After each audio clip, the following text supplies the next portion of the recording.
Nonconformity, an Oration, delivered on Friday evening, April the 12th, 1861, by Henry Vincent, Esq., at the Metropolitan Tabernacle, Newington. General Sir John Burgoyne, BART, G.C.B., in the chair. Sir John Burgoyne, on taking the chair, said, "Ladies and gentlemen, it is extremely gratifying to be aware that every preceding meeting, whether spiritual or in the shape of bazaar or lecture, that has been held for the promotion of this great undertaking, has, by the exertions and energies, and able management of Mr. Spurgeon and his supporters, met with complete success. I would willingly hope that this, which I understand is to be the last meeting, may not be an exception. It is now my duty to introduce to you Mr. Vincent, a gentleman, whose acknowledged talent and power of employing it will be sure to give you a most instructive and interesting lecture. For my own part, in performing this task, I feel that I am acting the part of the bell at the railway station, that is about to announce the approaching departure of a train. The train in this case will be a train of reasoning that will lead you along the road to knowledge. As Mr. Vincent will have to deal with matters of social and political, as well as spiritual import, let us hope that no collision of opinions may interrupt our progress in the right path. Mr. Vincent will now have the honor of addressing you. Mr. Vincent, I confess that I am moved by an unusual emotion, as I stand in the presence of this vast assembly, for the occasion is one that awakens our piety and our gratitude, as we contrast the present with the past, and remember through what a cloud of martyrs and confessors we have marched to the full enjoyment of that spiritual, social, and civil freedom, which makes us, under God, the foremost people of the earth. But tonight we have no time for apology or compliment. We are nonconformists. We belong to that illustrious band whose history in storm and in sunshine is the history of evangelic piety, of earnest and continuous conflicts with error and oppression, of many martyrdoms, of not a few reverses, but of constant triumphs and great and growing victories. And it is fitting, that in these inaugural services, in the noblest temple ever raised by nonconformist zeal, we should bear aloft the standard of our nonconformist principles, and strive by God's grace and help, to raise each other to more earnest labor in the work of evangelizing the people, and of training the population of this country in a deep and undying faith in those great principles of spiritual freedom, of social progress, and political liberty, in the defense of which our forefathers suffered, that they might win for us the glorious privileges we now enjoy. And first let me say that nonconformity need not be presented to the churches in a sectarian aspect, or in a sectarian spirit, for if we fling ourselves back upon the earliest illustrations of its life and its power, do we not find it with more or less distinctness, affirming the spiritual character of the gospel of Jesus Christ? Do we not find it contending that the Church of Christ is a spiritual organization, to be sustained by divine grace and power? Its instrumentalities to be persuasion, preaching, faith, prayer, those great instrumentalities appointed by God for the work of this world's evangelization, so that, in the very outset, I candidly declare, that, though I belong to the nonconformist body, I do not come here in any spirit of antagonism to the religious life and energy of the Church of England. All who love the Lord Jesus in sincerity, all who believe in the free circulation of the Scriptures, all who understand that the kingdom that is not of this world should neither be petted, patronized, or upheld by the civil power, all who know that the Church of Christ should be an evangelizing institution, freed from the trammels of unjust laws, and sanctifying by her presence the great cause of freedom, are nonconformists, to whatever sect they may belong. Now of course it is difficult in a single address in which I desire to show the identification of nonconformity with the growth and safety of our religious privileges, its identification also with the progress of freedom, the security of our constitutional throne, and the real liberties of the people of England, for me to enter into anything like a detailed description of the causes that first produced this peculiar manifestation of religious and ecclesiastical activity in these nations. Suffice, then, to say that, while it may be contended that long before the arrival of the great Augustine and his splendid band of monks, Christianity had been preached in this country, and innumerable churches had been founded, churches that with more or less fidelity proclaimed the unsearchable riches of Christ, yet tonight I desire to say that, partly through the influence of heathenism, partly through the influence of that stupendous ecclesiastical polity that grew up in the city of Rome, the English churches by degrees became corrupt.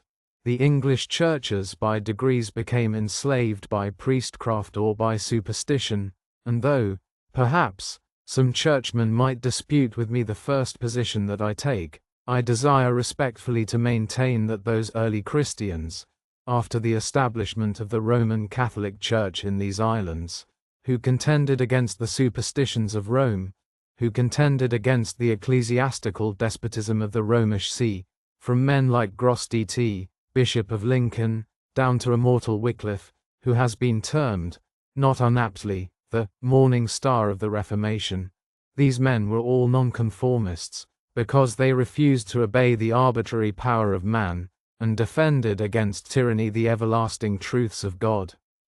It is also obvious that a patient reading of the earlier conflicts of those who are denominated Protestants, commencing if you will with John Wycliffe, and remembering the teachings of that spiritually enlightened priest, remembering that he rose at a time when the Holy Scriptures were not in general circulation, when they had not been translated into the common vulgar tongue, remembering that he contended that the Scriptures were the only perfect rule of faith and conduct, remembering that he contended that a church consisteth only of faithful men, remembering that he protested against some of the sacraments of the Romish Church, that he protested against the corruptions of the Romish clergy, the pride, the pomp, the wealth of the hierarchy.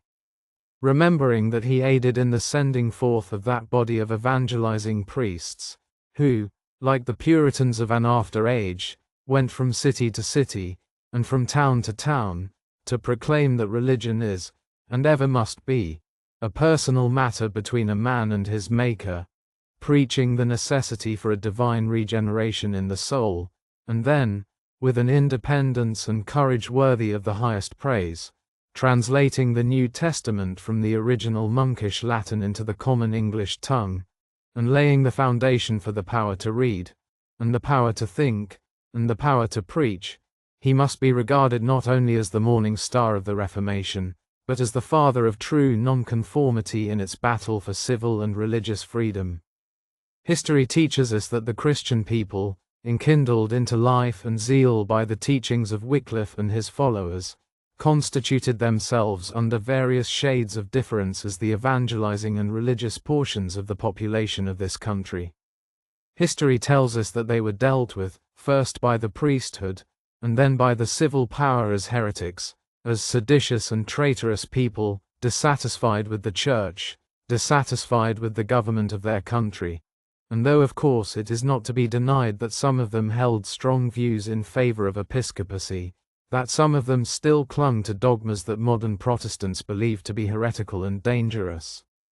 Though many of them had but imperfect views of what Christianity really is, yet they one and all endured a common scorn, or suffered a common martyrdom, not in defense of episcopal supremacy, not in defense of ecclesiastical injustice, but in defense of that great right that you and I enjoy this night, the right of worshipping God freely, according to our own conscience, a right which these dear and holy men and women purchased for us at the expense of their property, their liberty, and their lives. We come, then, by a steady and irresistible progress, to the time when the papal church in this country was shaken in its hold upon piety and learning. We come to a time when statesmen adopted the policy that we now find popular upon the continent of Europe.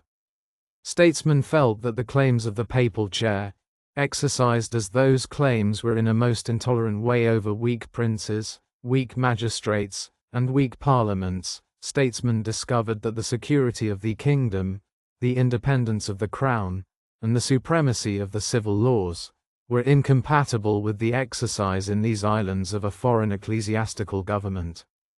So that there arose in England a twofold power: first, a spiritual protest against the religious corruptions of Rome, and, secondly, a political protest, such a protest as you find now entered by the Empire of France. For you may take my word for it, that France, in the presence of the present complications in Italy, is precisely in the same condition that England was in the reign of Henry VIII, and we are close upon a combat that will put down forever the temporal power of the Pope in France and Italy.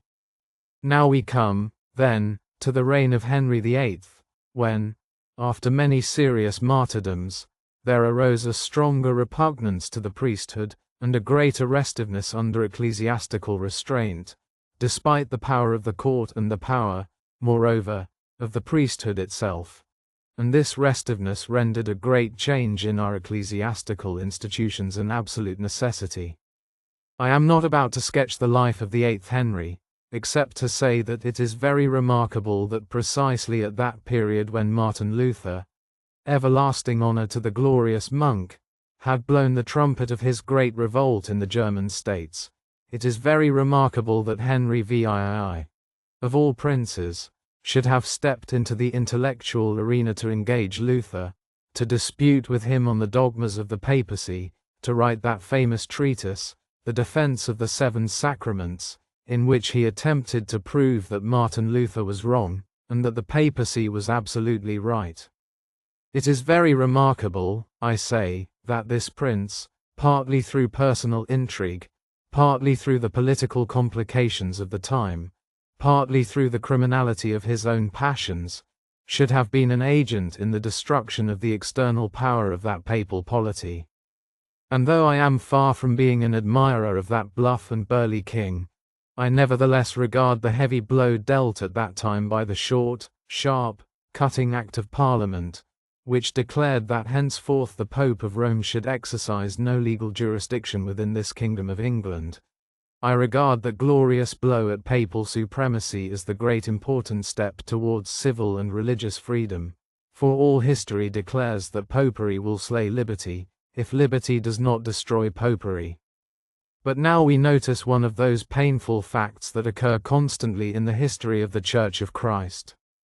The revolution was accomplished, but the external revolution affected only the external government of the Church and the external laws of the kingdom.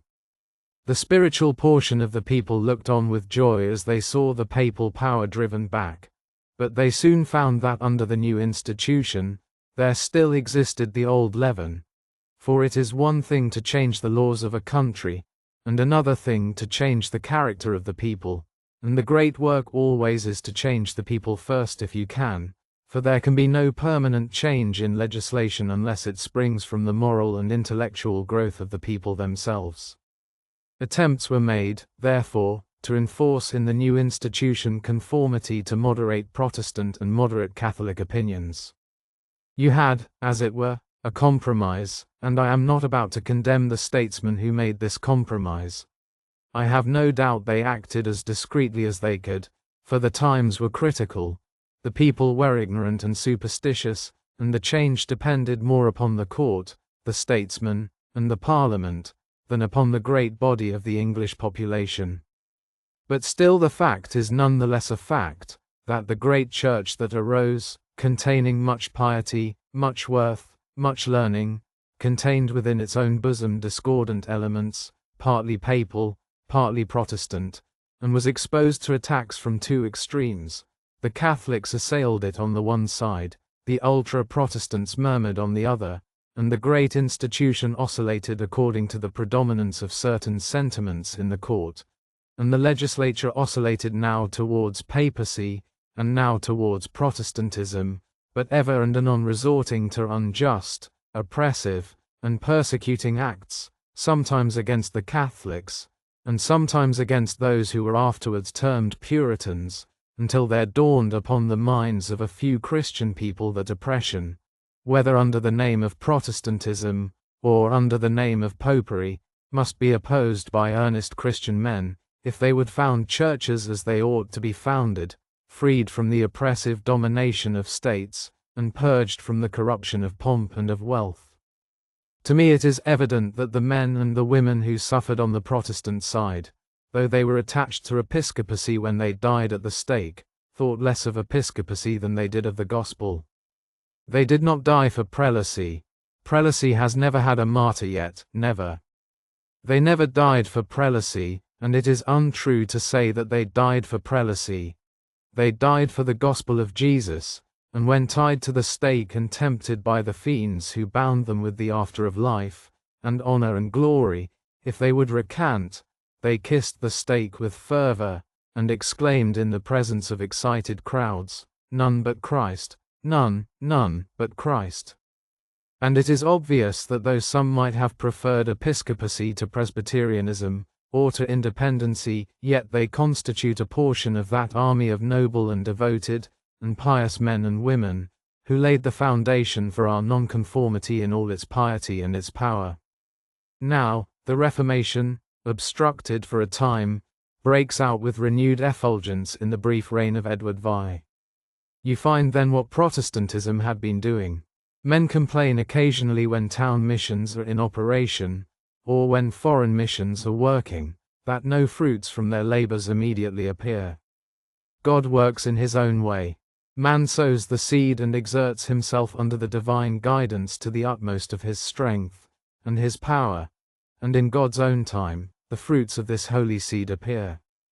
The destruction of the papal influence, the break-up of monastic institutions, those great nests of vice and idleness, the break-up of those institutions, the bringing into the market the lands of the old religious houses, the replenishing of the fortunes of many of the aristocracy, those fortunes that had been dissipated by the Wars of the Roses, the change in the notions of men who were not absolutely Christian, for you can never measure all that the Church of Christ does, if you limit your view to the direct religious action of the churches. There is an influence of a moral kind, there is an influence of a social kind, there is an influence of a political kind that extends beyond the area of the churches as they exist. And, in the reign of the 6th Edward, which may be denominated the reign of intelligence, brief though that reign was, you not only saw the Protestant party more powerful, though it disfigured itself by one or two cruel and oppressive acts, but you saw England burst out into a love of learning. Men and women began to leave property to found schools, schools in which the children of the middle classes should receive an education that would put them upon a par with the children of the gentry. This was the era of the free grammar schools. Your own Metropolitan School, the Bluecoat School, rose in that brief reign, and the boys carry today on their long blue coats the bright buttons of Edward. Scholarship was now about to enter into a conflict with priestism. I know that nothing can destroy sin, and that nothing can destroy priestism, but the triumph of divine grace in the soul of a man. But still I believe in the power of human logic. I believe in the power of argument to tear frauds and falsehood to tatters. I believe in the universal instruction of the youth of a country, a youth made proudly aware of the glory of living under a free constitution, a youth trampling in the power of the divine spirit, religious error beneath their feet, and walking with their heads amid the stars, glorying in the power of science, and ennobling in their lives the value of mental culture. The period, then, of Edward VI's reign is another blow. It is as it were a leap forwards in the direction of a wider mind, as well as a stronger basis on which to build our civil and religious liberties. And it pleased God that this growth should be no ephemeral growth. How strange it is that the growth of the individual is generally through much suffering and many tears. I believe in the baptism of sorrow as well as the baptism of joy. I believe in the power of pain, in the sanctifying influences of tears, and some of the most devout Christians have struggled through a cloud of darkness, have been torn within by contending passions, and have been brought up out of much tribulation, brands plucked from the burning, enduring monuments of the almighty grace and power of God. England, in her national life, has passed through precisely the same phases. We advance upon the dark reign of Queen Mary. We need not attempt to revive the passions that once swept over the country like a storm, as the memory of those sad days haunted the public imagination, and yet it is none the less true that the tremendous reaction that then set in might have succeeded had there been no other people in the country than time-serving men, who were ready to conform to whatever was established. For remember, in the change that took place, large numbers of the indifferent clergy conformed at once, large numbers of the indifferent laity, and those indifferent people. You can do anything with a man if he opposes you, but a man who says to you, "Well, sir, I do not care much about it, sir. My motto is this: anything for a quiet life." People of this kind conformed at once. They would have conformed to anything. If you were to put up Mohammedanism tomorrow, a great many respectable people would say, "Well, it is the established religion, and are you to oppose the laws of your own country?" For they seem to me to be constantly blinded on the question of duty, as though whatever was set up, whether it was a golden calf or not, humanity is bound to bow low. But, blessed be God, this may be the language of time-servers, but it is not the language of the gospel of Jesus Christ. And the church produced men and women who confronted the powers of darkness and oppression in vindication of the gospel. And will you tell me that that cloud of women and men who went to the stake in the county of Kent, in the county of Essex, in this great metropolis, that holy band of men and women who went to the stake at Gloucester, at Oxford, at Coventry, at Derby, from one end of England to the other, numbering upwards of 400 persons, many of them beneficed clergymen, and will you tell me that they died for episcopacy? No, they died for the gospel, and they were nonconformists. When they died, they refused to conform to the established order of things. And mind you, I do not want to flatter dissent. There have been as many good nonconformists in the church as out of it, and you have found that those nonconformists in the church, and then the nonconformists out of the church have saved religion and liberty, and have been the glory of the country in which we have the happiness to dwell. The reign, then, of Mary is the reign of martyrdom, but it is a reign that makes men's principles of some value. It is the easiest thing in the world to swim with the stream, but duty called the nonconformists to row against it, and I rejoice to know that the church and congregation worshipping in this magnificent temple have for a minister a man who is not only a devout Christian, but an earnest nonconformist, a believer in the great traditions that have come down from that age of blood, those grand traditions that have made us what we are, and to which I desire, in my humble address, to direct your attention tonight. We come then to the reign of Elizabeth, good Queen Bess. Sturdy woman, if I am to be misruled, let me be governed by a woman. I would submit with much more grace and much more ease. I do not wish to detract from the character of that splendid woman, strong, with massive sense. I should only like to say I should not have liked such a lady for my wife. But she was a woman of great strength, of noble purpose, loved her country, was proud of her queenship, would govern not only the state, but the church, and on a memorable occasion, though there is a law about women ruling in the church, she ruled though, she declared pretty firmly, when a bishop was rather restive on a certain occasion, "My lord," she said, speaking with great emphasis, for she was a lady of striking language, "My lord," she said, "I would have you know that I made you what you are, and if you do not obey me, I will unfrock you." Thereupon, the worthy bishop, I have no doubt, was obedient enough, and bowed down before her. A grand reign, but a reign in which, Protestant though the church was, this awkward question of supremacy came up, for in the days of Queen Mary, devout people fled the country to foreign cities, scattered bands of Christians, and settled at Frankfurt on the Main, Strasbourg, and other continental cities, and though they were Episcopalians when they left, they could not take their bishops with them. It was a great misfortune, and having left them, they learned to do without them, which was another great misfortune. They were, however, quite astonished after living at Strasbourg, Frankfurt, and the other cities for a short time. They were quite astonished that they enjoyed the means of grace, that their prayer meetings were vigorous, and that God was graciously present in their simple meetings.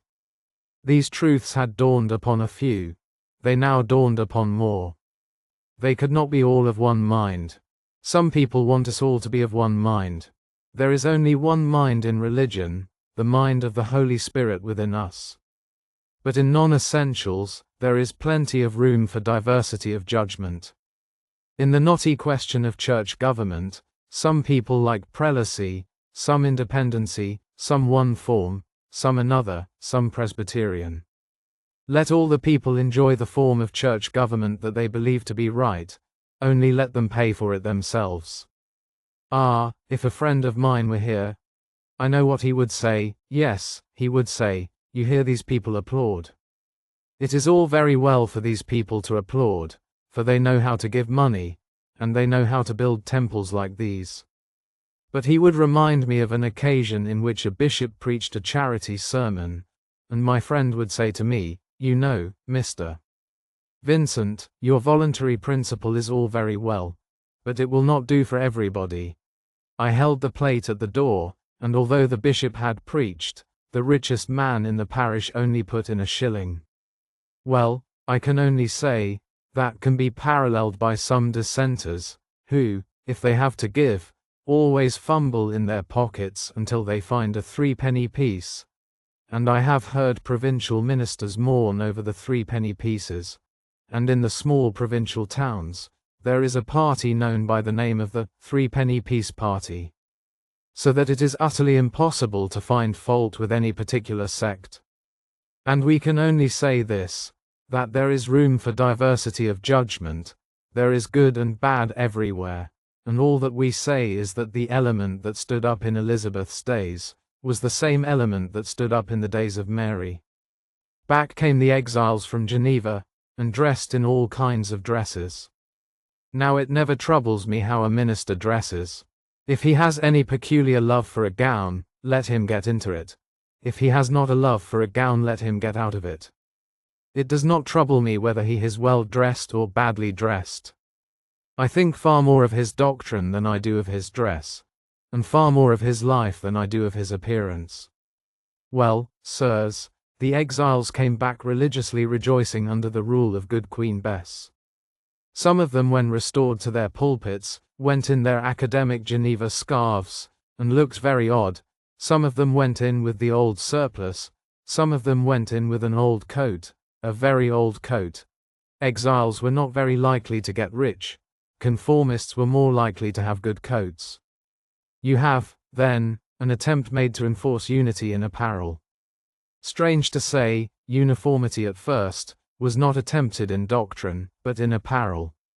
There came out the Act of Uniformity, an act that offended the conscientious scruples, and that revived the old division.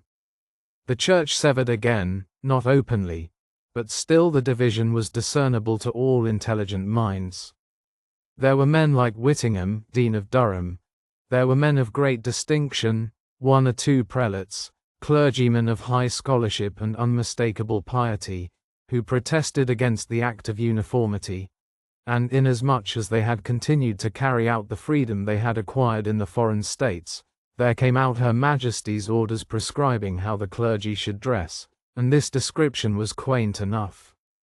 It described their gospelers, their hoods, and their copes, and the long gowns and short gowns, and their tippets of sarcenet, and the country divided on a strong controversy that was called in those days the gown and surplice question.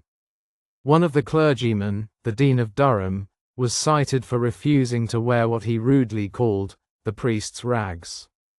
But you must forgive these men, they lived closely to the fires of Smithfield, and the scent was still in their noses, and therefore they did not like anything that symbolized the past. They became new men, not defending absolute liberty, but they contended for toleration as opposed to compulsion, but your compulsory party is never satisfied. When it has the power it exercises it, and when it has not the power it does not, and it hopes you will be very grateful for the concession that it makes. The worthy Bishop of London at that time cited the curates of the metropolis before him in Lambeth Palace. There was a great gathering among them. Fox the Martynologist, he was among them. If you want to bend the little people, you should always begin with the strong. For when you have broken the neck of the strong, the weak are easily managed. There was an examination of the curates as to whether they would conform to the Queen's orders, and sign the Queen's declaration concerning dress. Fox was the first one addressed by the bishop's officer. The venerable preacher stood forward, he drew a Greek Testament from his pocket, held it up, and said, "To this I will conform, and to nothing else." And when they reminded him that he would lose all chance of preferment, "That is a delicate matter," he said, "Well, I have only a prebend in Salisbury, and if you take that from me, much good may it do you." In the midst of the excitement a door opened, there was a pedestal on the floor of the palace, and there entered from the door the Reverend Mr. Cole. It is not always that these gentlemen's names are preserved. The Reverend Mr. Cole, he was dressed in full canonicals, in the thoroughly orthodox way. He was ordered to stand up on this pedestal, and he stood up, the terrified curates, 67 of them, looking at him in astonishment. He reminds me of one of those dummies in the front of a tailor's shop, in this style, for 10s, 6d. While he was thus standing, the bishop's chancellor stepped forward and said, "Ye godly ministers of London, the Queen's counsel's pleasure is, that ye strictly keep the unity of apparel, like this godly gentleman that stands here. Ye who will subscribe right, volo. Ye who will not subscribe right, nolo. Come, come, come, be quick, not a word, not a word." 30 or 40 of the curates, to their everlasting honor, buttoned their coats and walked out, though they knew at what expense they did so. Who were the men who walked out? Nonconformists. And we have the authority of the bishops for saying that among them were some of the most godly, pious, and learned ministers of the Church of England, and to the credit of the assembly a very small minority signed the declaration they were requested to sign. If you read with care you will observe that in the reign of Queen Elizabeth there is the distinct existence of a Puritan party in the Church, more or less nonconforming, and there is the commencement of separatism, though in a very small degree, in certain districts of England. It is nonconformity again contending for the purity of the gospel, for freedom in non-essentials, for that same freedom that was to be fought out with greater zeal in the reign that was to come. Elizabeth passed away. Her reign was glorious intellectually. Hers was a court filled by wits, orators, and statesmen, while the great outburst of literary life and beauty attests that the country had sprung up from the lethargy of its old life into the light and beauty of a higher cultivation, a more refined taste, and a nobler scholarship, while in and out of the church the nonconformist element was growing either consciously or unconsciously in the direction of a broader and more solid liberty. We come now to the reign of James I, Scotch Jamie. James I was a Presbyterian in Scotland, and as he mounted the English throne, public opinion oscillated. The Catholics said, "He will never forgive the men who killed his own mother." Presbyterians said, "He has been so well taught in Scotland that he is sure to incline towards us." England had grown by that time. The separatists beyond the walls of the church were forming themselves into Presbyterian congregations. The great leader of Presbyterianism in Elizabeth's days was Cartwright, who had graduated in the University of Cambridge. He was now succeeded by Dr.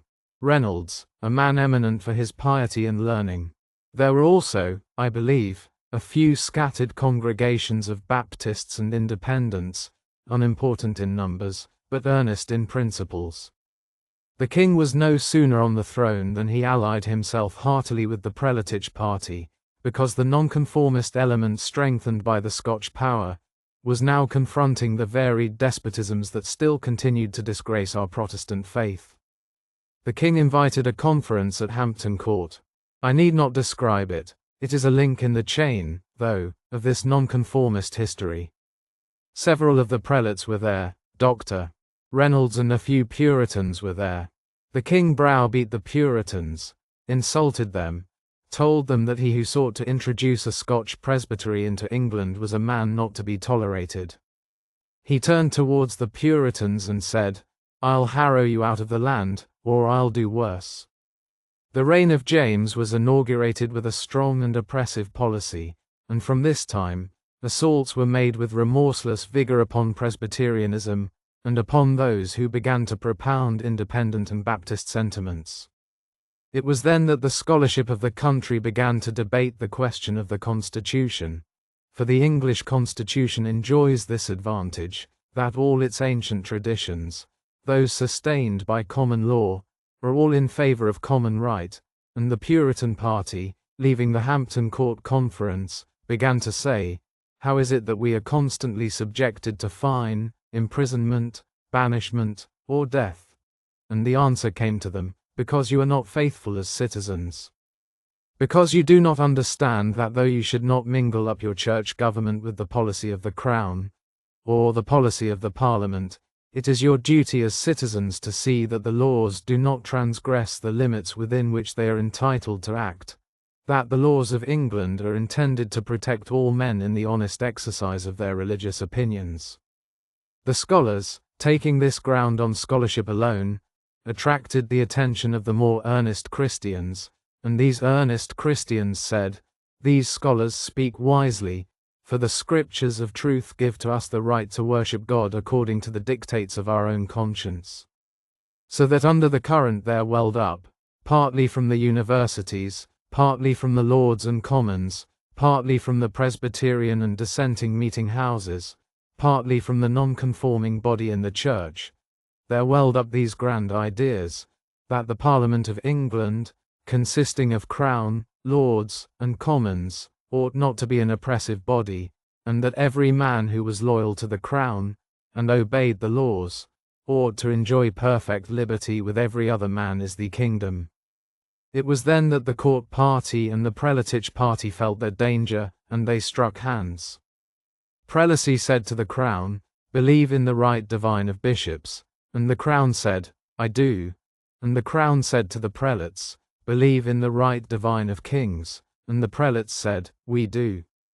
The unity was struck between them, and now, on the benches of the courtiers, in the colleges of Oxford and Cambridge, and in the printed books of the prelatic party, the strongest perversions of Scripture took place.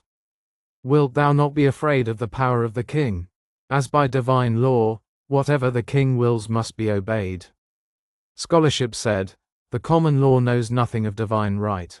Edward the Confessor, whose old laws are constantly quoted, did not reign by divine right, but by virtue of the common laws and customs of his kingdom. And then the Puritan leaders, one by one, they did not all see the light at once, lifted up the New Testament, and began to confront, on Christian grounds, the maxims of despotism, and I venture to say, my Christian friends, that when Christian men took this ground, they slew the power of despotism, and laid the foundation for the liberties we now enjoy. They contended that the right divine was in freedom. They contended that the king might not oppress the churches. They contended against the maxims of despotism. They contended valiantly through that persecution which drove away hundreds of them to the wilds of Virginia, in that sturdy band of Pilgrim Fathers who laid the foundation for the better portion of the American Republic. They contended through the corrupt policy of the court, when the court was a stew, when the king was acting the buffoon, when statesmen were nursing the most atrocious vices. They still contended against despotism. They defied the folly of the Book of Sports. They disbelieved in witchcraft which the king believed in. They would neither follow him in his crime, his folly, nor his injustice, and when James died, the nonconformists of England, in spite of persecution and sorrow, were a strong power entering into closer companionship with constitutional principles and with scholarship, preparing to take the grand stand that they took in the reign of Charles I. A stand which proclaimed that despotism in this country is not immortal, and that those who put their trust in God shall never be confounded. The reign of Charles I consummates the first great political conflict in this nonconformist history. I have no time to enter into the details of that reign. Suffice it to say, that the foolish policy of James was continued. It was still the right divine of kings, it was still the audacity of prelacy, and there arose to confront it scholars like Selden, like Coke, hard-hearted Coke, old Coke upon Littleton, one of the keenest lawyers of his age. There arose to confront it John Pym, John Hampden. There arose to confront it Sir Harry Vane. There arose to confront it the Presbyterian and the Baptist, and the Independent leaders, for by this time, the Baptist and Independent churches had multiplied in numbers. And after a long and painful struggle, in which the nation witnessed at times the imprisonment of Christians, the closing of their churches, the levying of taxes contrary to law, the forcible dissolution of Parliament, the raising of moneys by way of loan, the nation ultimately saw at the beginning of 1629, the dissolution of the Houses of Lords and Commons, and from 1629 till 1639 the jails were full of the noblest, the most pious and learned of the population.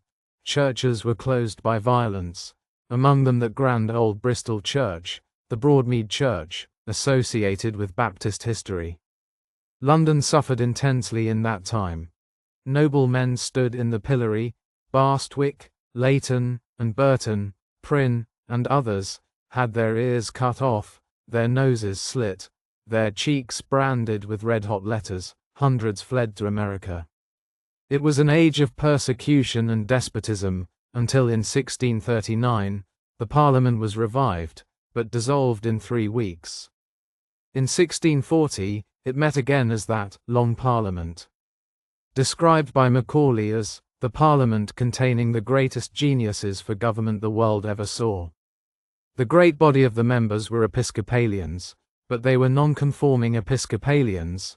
They believed in episcopacy, but they believed that episcopacy meant the rights of the clergy and the rights of the laity as well as the rights of the prelates. A few Presbyterians were there, and a few Independents and Baptists. Among the Independents was that man, defamed for 200 years, but who nevertheless stands out as the noblest product of his age, Oliver Cromwell, sitting there now for the university town of Cambridge, having formerly represented his native town of Huntingdon. You know the issue. Prelacy had gone mad, but prelacy was now to be banished by Episcopalians.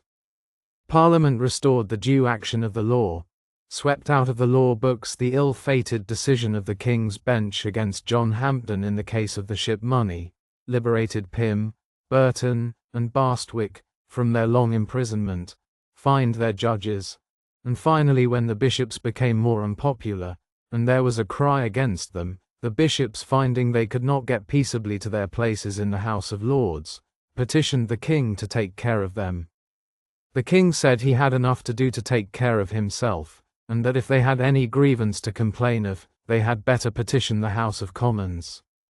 For, he said, mournfully, that is the place where they redress grievances nowadays. The bishops petitioned the House of Commons. The Commons were in a polite mood. I question whether there was ever seated within St. Stephen's Chapel, a more polite Parliament than the Parliament then assembled. Parliament voted at once that the bishops had a grievance and that it never should be said that the bishops appealed to the Parliament of England in vain, and they further voted that with the view of giving the bishops more time to attend to their spiritual duties, they should be henceforth relieved from the trouble of attending their places in the House of Lords.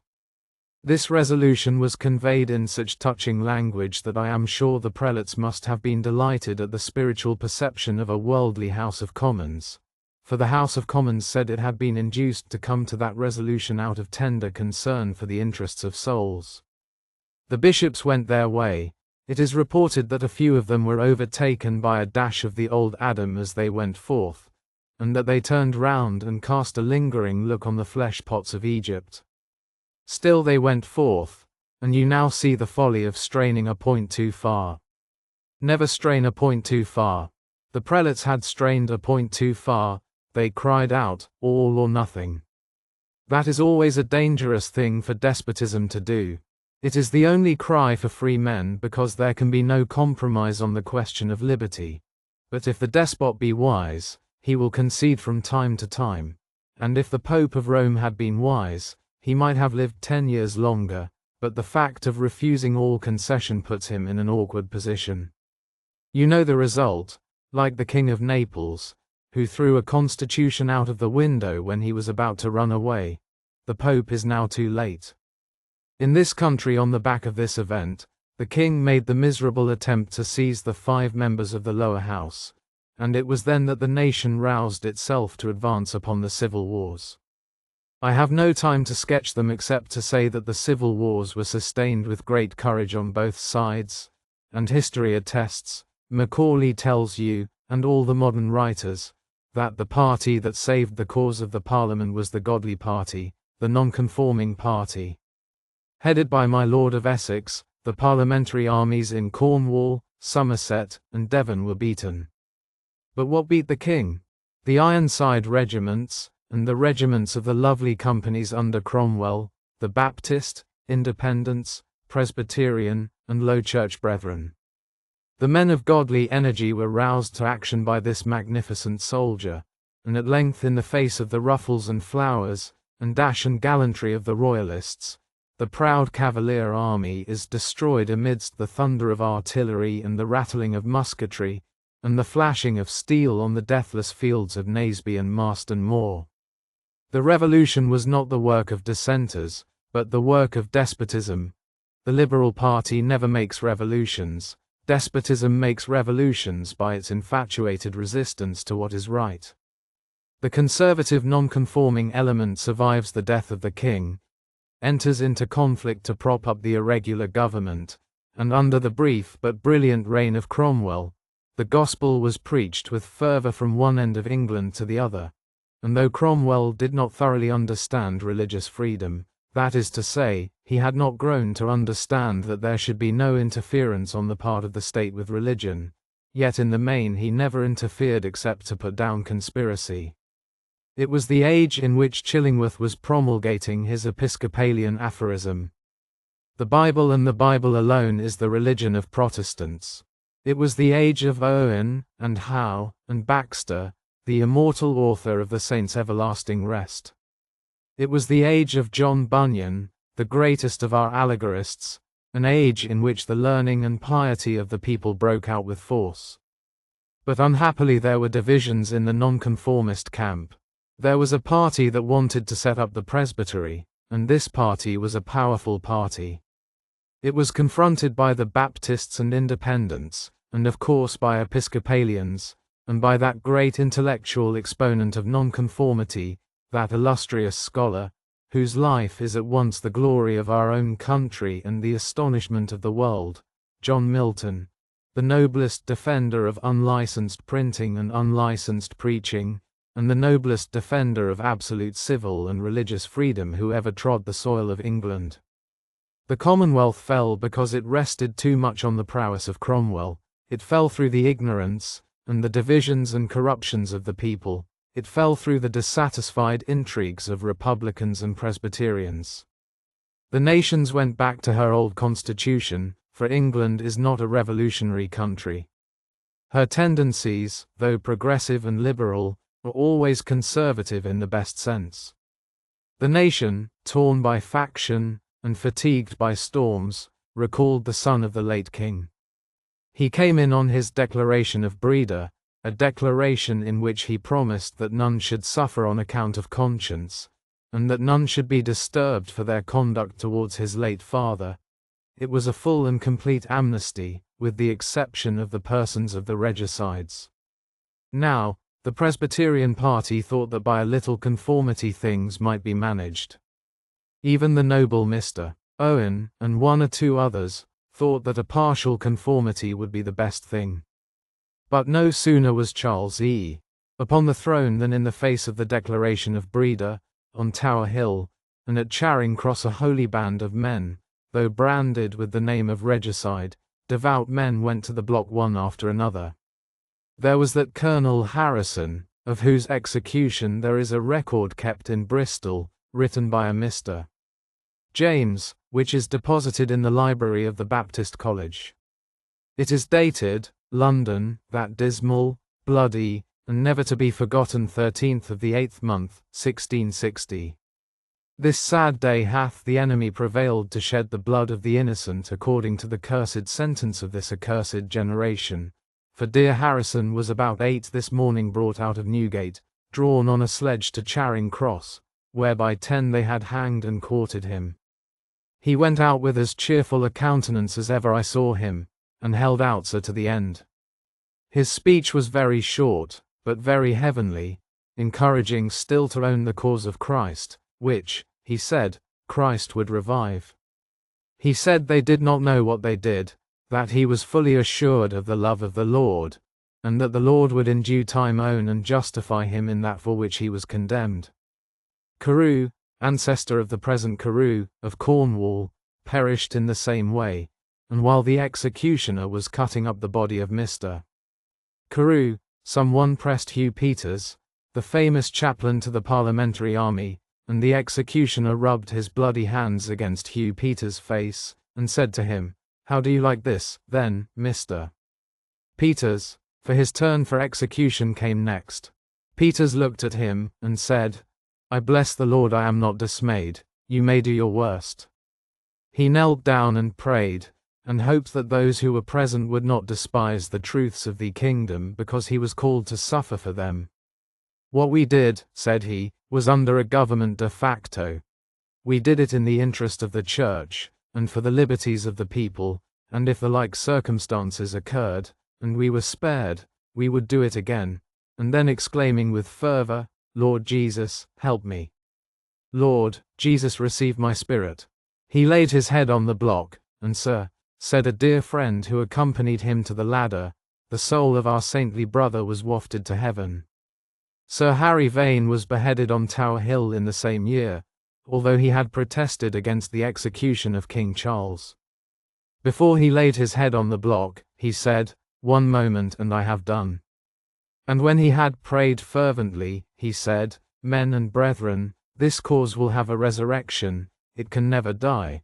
And then laying his head down, he became one of the martyrs for our non-conforming faith, and for the liberties of the people. John Milton went into private life, leaning on the arm of Elwood the Quaker. After having discharged his duties as Latin Secretary to the Parliament of Cromwell with incomparable brilliancy, to quote the language of Macaulay, he retired from the obscenity of that obscene age to revel in a scene so lovely, in a language so sublime, that it might not have become those ethereal virtues which he saw with that inner eye, which no calamity could darken, throwing their crowns upon the pavement of jasper and of gold.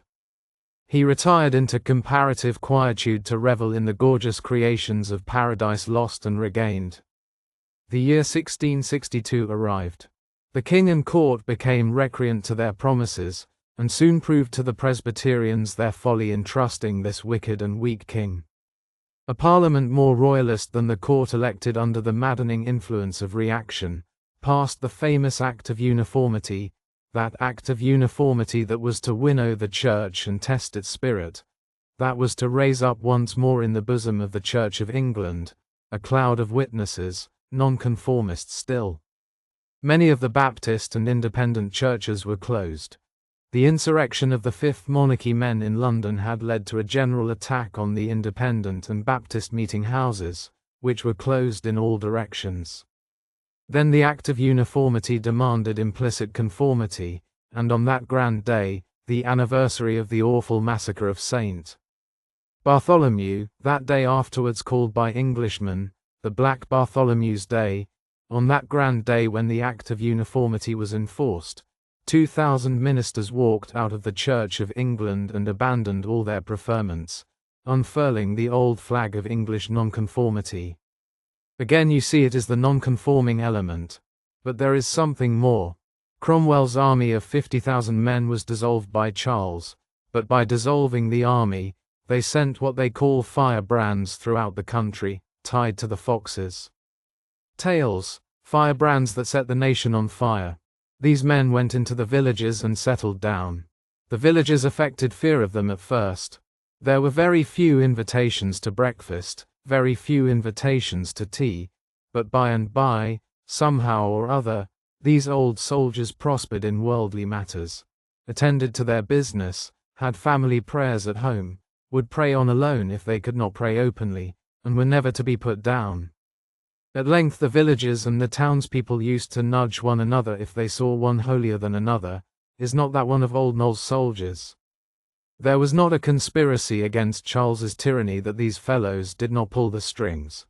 If they saw a spark they would blow it, and if they could not get a flame, it was not for want of will, but want of wind. They did their best, and struggled hard in all the conflicts of Charles's reign, and a reign it was of intolerable suffering. There are many statements concerning nonconformists. You will find a petition from George Fox in which he tells you that on one occasion 3,068 Quakers were imprisoned. Another statement places the number at 4,200. 500 were placed in jail in and round London. In Cheshire, 68 were confined in one room, and many died in prison. John Bunyan went to jail. Dissenting ministers in all directions went to jail. Then came in 1664 the Test and Corporation Acts, excluding as they did all dissenters from all places of office and preferment.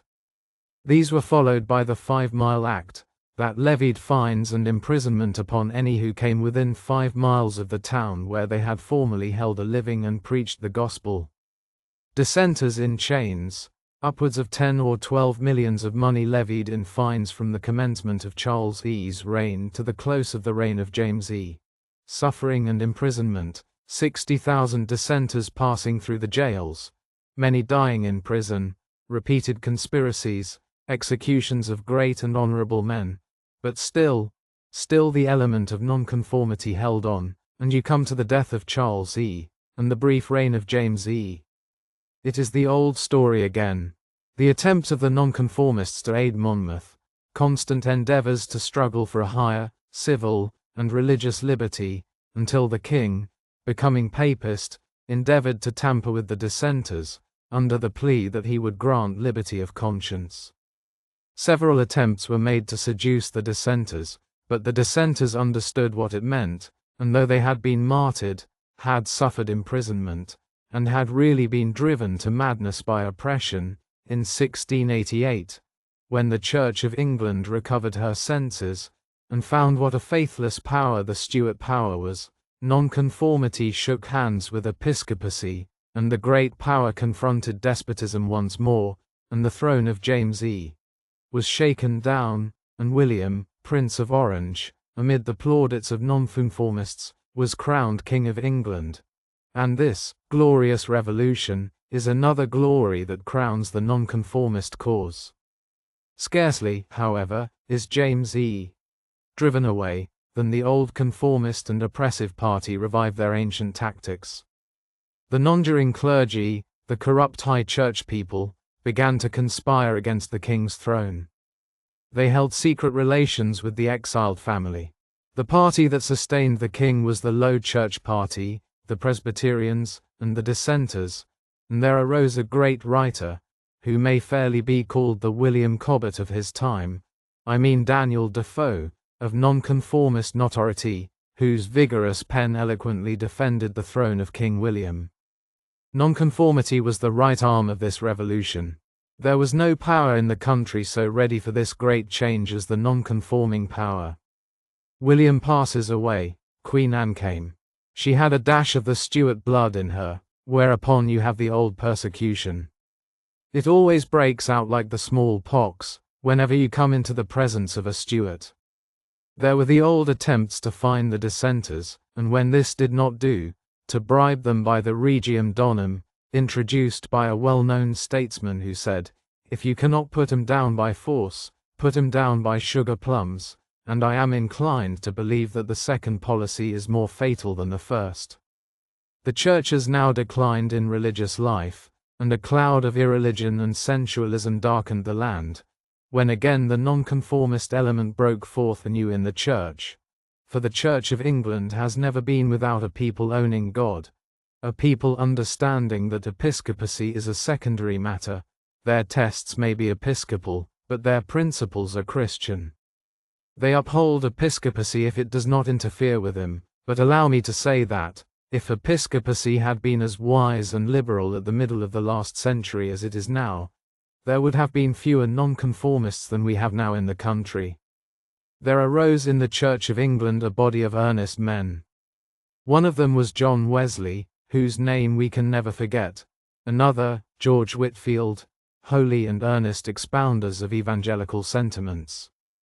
At first they labored in the church, until persecution drove them forth to preach in fields and in public halls. It was complained by some of the lazy clergy that Mr. Wesley did a great deal of mischief, for his sermons were so long that people got to like long sermons, and those who had bought a preferment on the condition that the sermons were to be short, complained that they had been cheated out of their property, and that a man that set such a bad example ought to be interfered with. Thanks be to God they had the courage to grow, and they grew in grace and in wisdom. Wesley and Whitefield blew the trumpet notes of a new Reformation. In 1717, when the Pretender was marching to recover the throne, the Nonconformists opposed him, and in 1745, when the Pretender was more likely to be successful, Wesley and Whitefield had roused the country, and amongst the first people to take up arms against the Pretender were the nonconforming people. Well, sirs, from this time, what do you see? A growth in nonconformity, dissent growing in evangelical life and power, the growth of dissent and the growth of liberty.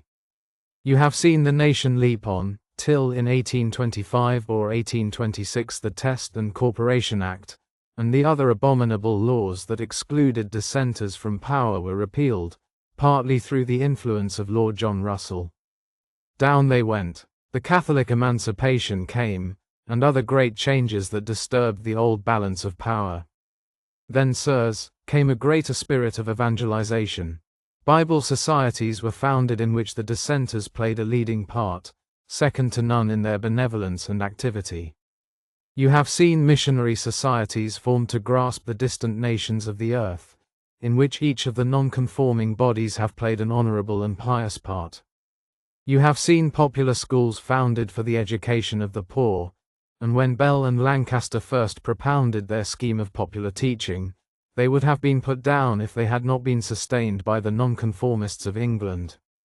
You have seen the nonconformists upholding a spiritual propaganda, defending liberty, opposing the right divine of kings, and taking the lead in defending constitutional liberty. Nonconformists have extended, by their free, voluntary agency, the power of evangelizing the people of this country. They have built hundreds of meeting houses without asking the state to grant them a farthing of money, and they have raised them by their own voluntary contributions, and I have no doubt that when Sir Samuel Morton Peto, or some other member shall call attention to this magnificent temple when the debate on church rates shall be renewed, there will not be wanting those who will be inclined to say that you have set a bad example, for you only reflect upon the laziness of other people, and it is an improper thing to do this. It is not fair that you should show that you can build temples and maintain them. It is an unkind cut at other people which benevolent people would never have done. There stands the fact. You have popularized schools, and I do not hesitate to say that conformity has resisted every reform until it was obtained by nonconformity, and then it has followed in the wake. Every reform it has opposed. It prophesied evil of education. It said first it would lead to sedition, atheism, and deism, and then when it saw that we as nonconformists were educating the children, it set up schools itself, and followed in the same direction. It declared that the voluntary principle was wrong, and yet during the past 50 years, it has built, I rejoice to say, 2,000 Episcopal churches by the voluntary principle. It drove out Wesley and Whitefield from the church because they preached in unconsecrated places, and now, thanks in part to the exertions of my worthy friend, Mr. Spurgeon, they have not only thrown open, and I give him the credit of battering the doors, they have not only thrown open St. Paul's Cathedral and Westminster Abbey, but you see clergymen preaching in public halls and theatres, in imitation of nonconformists. The Church of England cannot live without nonconformity. Nonconformity has conquered her, and she must imitate nonconformity. Friends, do I say this rudely? No, I say it gratefully, in the presence of my Maker, that we have been proved to be right by experience. Every step made by our opponents is in our direction, and never against us, never. From the very attempt made to compromise church rates, you see this illustrated compromise. To think of a supreme body compromising at all. This is the day of compromise. What will you take, gentlemen? You are victorious. What will you take? Nothing but liberty, absolute liberty. What? Yield now? Now that the Almighty goodness has brought us to be exemplars of the spiritual power of the Church. What? Yield now, when we tread in the feet of saints and martyrs, in their blood-bedabbled footsteps, carrying over their graves the banner of the good old cause? No, we will raise more loudly our prayers, more loudly our sermons. We will ring out the great fact that there shall be no power supreme in this country but liberty, freedom for all sects and for all denominations. Oh, my lords and gentlemen, you excite the smiles of children when you speak as though you had the power to confirm church rates, and you awaken the pity of men when you bewail the facts that nonconformists claim equality with the Church of England, not in emoluments and titles, but in a common liberty. You must yield, my lords and gentlemen, as you have yielded before. God has taken away every other power out of your hands. You can only now decide whether you will yield gracefully, generously, and justly, or whether you will sink moodily beneath the rising tide.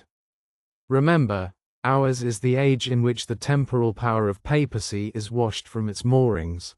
Europe rises beyond its priestly and absolute rule. The young kingdom of Italy is shaking off the power of the papacy, marching under the leadership of Garibaldi. England is covered with chapels and schools. Half the Church of England is consciously or unconsciously nonconformist.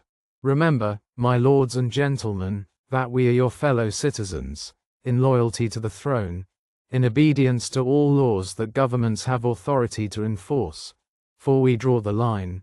We know that we are commanded by our divine Master to render unto Caesar the things that are Caesar's, and unto God the things that are God's. Yes, my lords and gentlemen, we are your fellow citizens. In contributions to the state, the nonconformists are surpassed by none. In voluntary activities, gifts to hospitals, missionary societies, Bible societies, reformatory institutions, ragged schools, day schools, Sunday schools, they gratefully challenge you to investigation and comparison. Their men and women are to be found leading or aiding every useful enterprise. They have popularized preaching in unconsecrated places.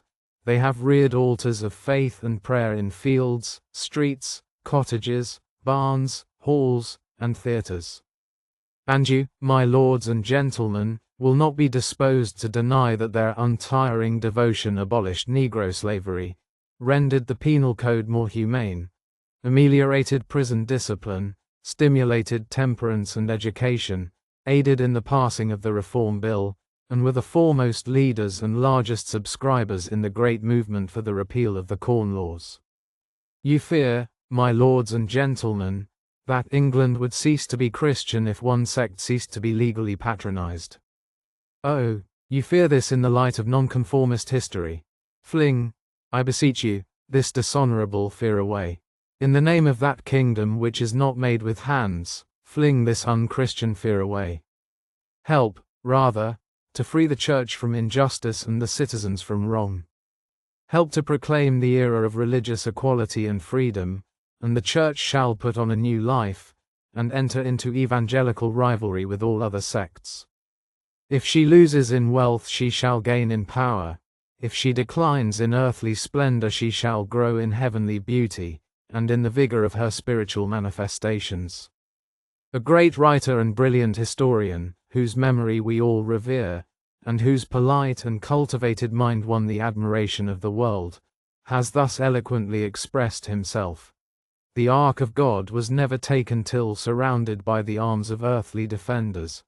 In captivity its sanctity was sufficient to preserve it from insult, and to lay the hostile friend prostrate on the threshold of his own temple. The real security of Christianity is to be found in its benevolent morality, in its exact adaptation to the human heart, in the facility with which it accommodates itself to every capacity of the human intelligence, in the consolation which it bears to the house of mourning, in the light with which it brightens the mystery of the grave.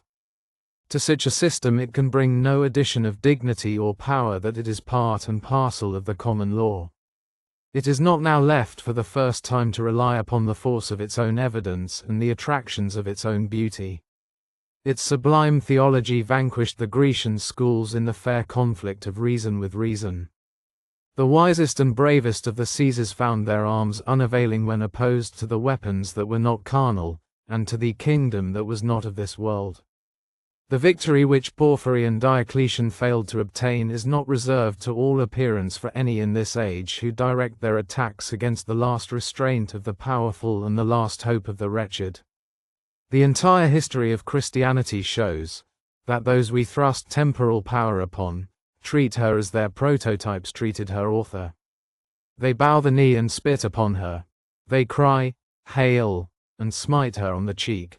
They place a scepter in her hand, but it is a fragile reed.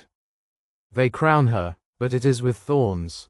They cover with purple the wounds their own hands have inflicted, and inscribe magnificent titles over the cross on which they have placed her to perish in ignominy and chains. Such was the language of the noble Lord Macaulay, and such, my lords and gentlemen, is the faith of nonconformists. What more need I say? This history tells its own story. Rouse yourselves, reverence your grand traditions. Be faithful, bow your knee, and bend yourselves in adoration before the throne of the Almighty Goodness. Bear about you the marks of this ancient glory. Never sully your ancient principles. March on, knowing that until the last vestige of ecclesiastical wrong is dead, until liberty is enjoyed by all states, that you have a glorious work to do, and God shall bless you, and sanctify and make you a blessing, until the fullness of all nations shall come, and the Spirit of the Lord be poured forth in triumphant power upon all lands, to consume all foulness, and fill the earth with light, and love, and liberty. The Reverend C.H. Spurgeon said, without the formality of proposing and seconding, he would propose a vote of thanks, both to Sir John Burgoyne, for his kindness in presiding, and to Mr. Vincent, for his eloquent address. He hoped they would prove that they had felt his words by one and all, helping to extend to others the liberty they themselves enjoyed. He trusted the day would come when church rates should be abolished, and hoped that Mr. Vincent would be there to address them when that should take place. It would be almost as glorious a day of emancipation as the Negro slave had when he felt his fetters were dashed to the ground, and he was a freeman. The resolution was carried by acclamation.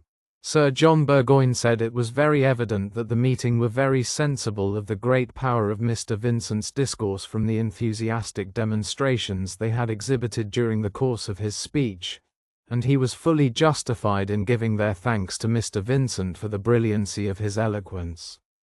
Mr. Vincent said he could only express his very earnest thanks for the kind attention of this large assembly, at the close of a series of such crowded meetings as had been held in the Tabernacle during the last 2 or 3 weeks. He begged to thank them most respectfully for their courtesy and kindness. The benediction was then pronounced, and the proceedings terminated.